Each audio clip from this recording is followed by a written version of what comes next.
Ave Maria Purísima. Santificado concebido. Aleluya. Aleluya. Aleluya. Aleluya. Aleluya. Aleluya. Sumainyo ang pagpapala, pag-ibig, kababaan na nagbubuhat sa kataas-taasang Diyos Ama, Anak, at Espiritu Santo. Amen. Mapagpalang araw sa inyo, mga kinapal at nilikha ng aking Ama at Ina. Ako'y narito sa aking pinakamamahal na luklukan bilang isang banal na ibinigay pinagkaloob ng Santisima Trinidad bilang Santo Faustino mula sa lupain ng Alexandria, mula sa lupain na hindi kailanman itinakwil ang pananampalatayang Kristiyano noong mga unang panahon na ako'y naglilingkod bilang isang obispo ng pinakamatandang kongregasyon at simbahan ng inyong Panginoon, ng inyong Panginoong Jesucristo na nagugat sa Jerusalem. Nung lumisan ang inyong Panginoon, subalit sa totoo, hindi kayo nilisan kailanman ng inyong Panginoong Jesucristo nung siya'y iniakyat sa kalangitan at nakatingala ang mga apostol at disipulo sa inyong Panginoon. Nagbitaw ng salita ang inyong Panginoon. Huwag kayong matakot, wika niya, sapagkat ang aking paglisan ay padadala ko sa inyo ang aking kahalili na ito ang Espiritu Santo, ang mga aliw, upang siyang gagabay sa inyo sa aking paglisan. Nung lumisan ang inyong Panginoong Jesucristo, anong winika niya? Sinong maging kahalili niya? Ang mga aliw, ang Espiritu Santo. Ng mga panahong yaon, mga anak,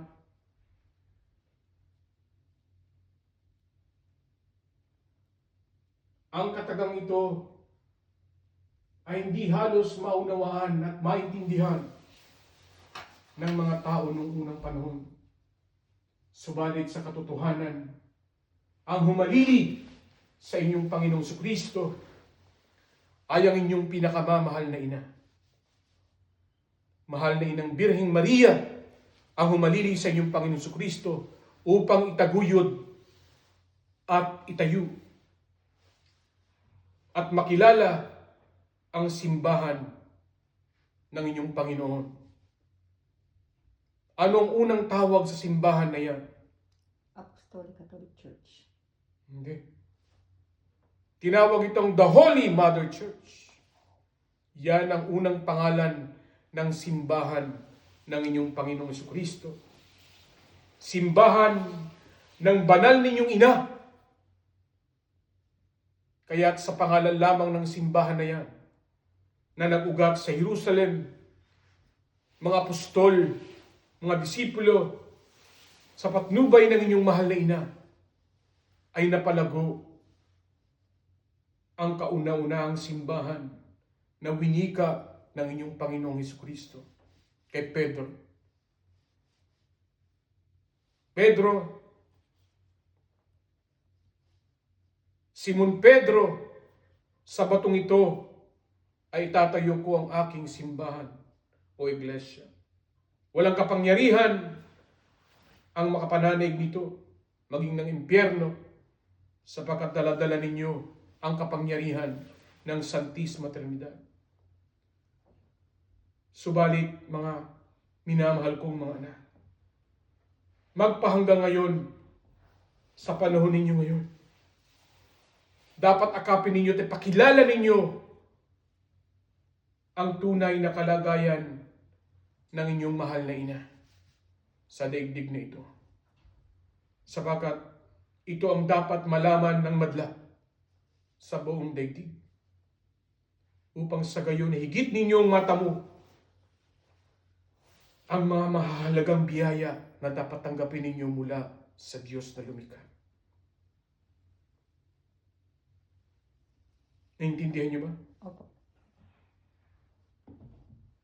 Kaya't ipinaliliwanag ko sa inyong mga bagay na ito upang higit ninyong matanggap, higit ninyong maunawaan, higit ninyong matanto ang kalooban at kaisipan ng Diyos na lumikha.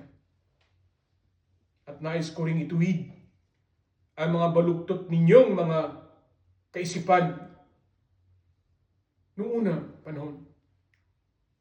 Noong unang gumanap ang inyong mahal na ingko sa kanyang tunay na sanktuaryo. Sino yun? Santa Maria, Virginia. Kayo ay tumatanggap ng katawan at dugo mula sa kongregasyon. Ayoko na magbanggit. Tumatanggap ang mga mananampalataya noon sa kongregasyong ito. Subalit dumating ang panahon naninibugho ang mga namumuno sapagkat nakikita nila ang paglago ng samahang ito na binubuo ng mga tinatakan ng inyong mahal na ingkong. So anong ginawa ng kongregasyong ito? Winika niya sa banal na luklukan. Iabuloy mo ang simbahan sa lupang banal at magpasakop kayo sa panuntunan ng kongregasyong ito. Hindi na rin magpapakita ng pagpapaalala ng inyong mahal na ingko sa pasyon ng inyong Panginoong Jesucristo. Ang ibig kong sabihin, hindi niya pahintulutan magpasan ng krus ang inyong mahal na ingkong tuwing mahal na araw sa lupang banal. So, anong winika ng inyong mahal na ingkong? Hindi pumayag. So, tinanggalan kayo ng pari.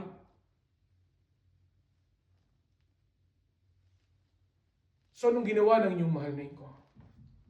Sa kabutihang loob ng Diyos, ng Santisima Trinidad, nagkaroon kayo ng pagkakataon ibukas ang simbahang kumikilala sa kaganapan ng inyong mahal na ingkong. Tama ba po? Opo. At doon na buong kaparihan na tumatanggap sa kaganapan ng inyong mahal na ingkong.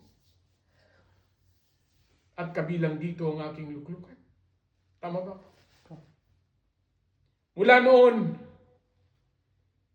ay malayo nyo nang natatanggap ang katawan at dugo ng inyong Panginoong Jesucristo. Na nung wala pa kayo noong kaparian, ay para kayong aso, pusa, na nakikiamot ng butil ng kanin. Para lang kayo tumanggap ng katawan at dugo ng inyong Panginoong Jesucristo. Subalit nung ibinukas niya ang kongregasyong ito ng inyong mahal na ingko, nagkaroon kayo ng mga saserdote na kumikilala sa inyong mahal na ingkong.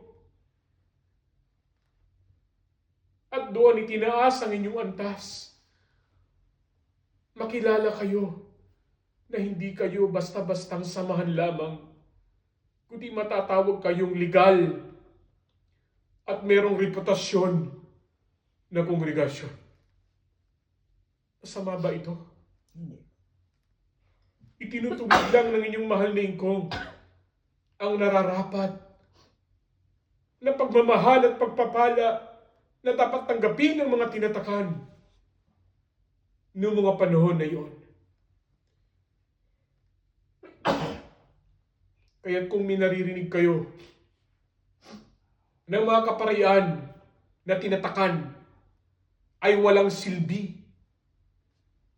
walang kabuluhan, hindi kailangan mananagot ang sinumang magsalita nito, sapagkat ito'y kalooban ng inyong mahal na ito. Upang matanggap ninyo ng malaya, mapayapa, ang mga sakramento na pinagkakaloob sa inyo ng inyong Panginoong Jesucristo sa ilalim ng pamamahala at pagkilala ninyo sa kaganapan ng inyong mahal na Hingko. Yan ang dapat ninyong maunawaan at maintindihan sa inyong mga kaisipan at sa inyong mga isip at utak. Ako'y nalulungkot sapagkat nagtayo man kayo ng mga iba't ibang grupo, subalit kung tinatanggal ninyo ang pag-ibig, kababaan sa inyong puso at damdamin, wala ako doon. Wala ang inyong mahal na Hingkong doon.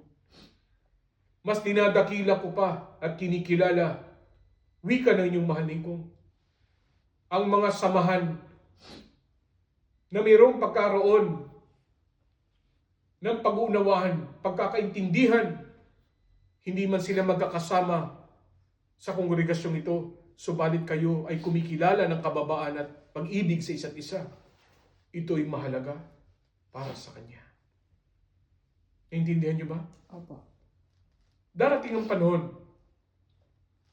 maging ang inyong simbahan, ilan na ang lumitaw mula sa simbahang tatag ng inyong mahal na Hingkong, hindi ba't nagkaroon din ng iba't ibang kongregasyon? Opo. Ganon din ang mangyayari sa inyo.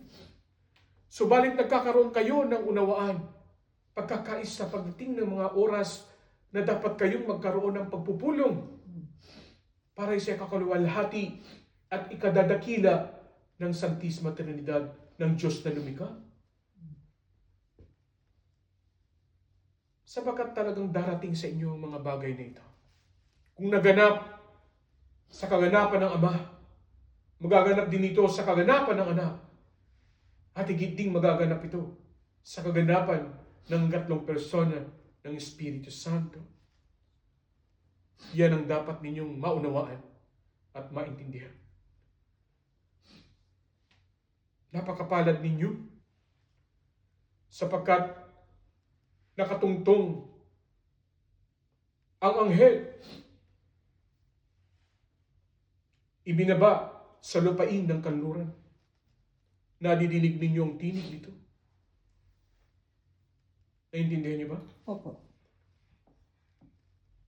Tanganan ninyo ang Santo Rosario, tumanggap kayo ng katawan at dugo ng inyong Panginoong Jesucristo, hindi kayo matitinag sa mga darating na pandemya, sa mga darating na mga kalamidad Amen. sa buong mundo.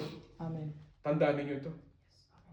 Hindi kayo madudurog, hindi kayo mababaon. Basta't ang sinasabi kong ito'y gagampanan ninyo Opo. ng buong kababaan at pag-ibig. Ano man ang inyong abala sa buhay, huwag ninyong kakalimutang gumanap. Ako'y nalulugod, Lucila, sapagkat itinitindig mo ang pananampalataya ng mga tinatakan.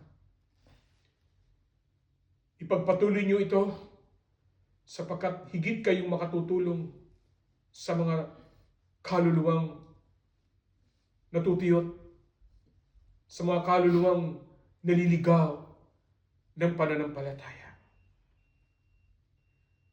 Yan ang dapat ninyong tandaan.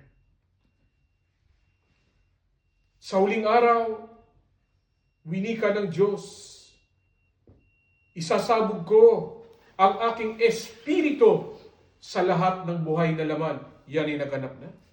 Nasa sa inyo yan. Ibinigay na sa inyo yan ng Santisma Trinidad. Kaya kung nagwiwika man ako sa mga oras na ito, katuparan yan ng winika ng Diyos kay Propeta Isaias, kay Propeta Joel, nagaganap lang.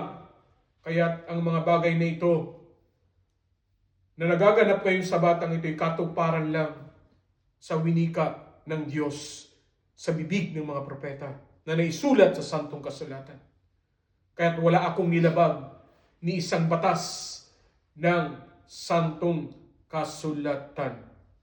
Yun lang ang mawiwika ko sa inyo. Humayo kayo ng mapayapa, gumanap kayo ng naaayon sa kalooban ng aking ama at ina.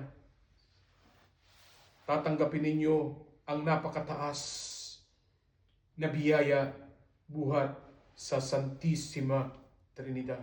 Amen.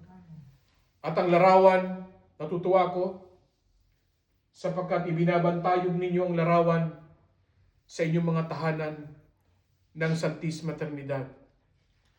Yan ang ibibigay ninyo sa mga bahay-bahay kapag kayo ipakikilala ninyo ang Santissima Trinidad na binubuo ng Ama, binubuo ng Anak, at binubuo ng inyong pinakamamahal na Inang Birheng Maria Santissima. Amen. Ave Maria Purissima. Santificado consiglio. Ave Maria Purissima. Santificado consiglio. Ave Maria Purissima. Santificado consiglio. Sumanyong muli ang pagpapala, Ama, Anak, at ang inyong mahal na Inang Birheng Maria Santissima. Amen. Our Father who art in heaven, hallowed be thy name. Thy kingdom come,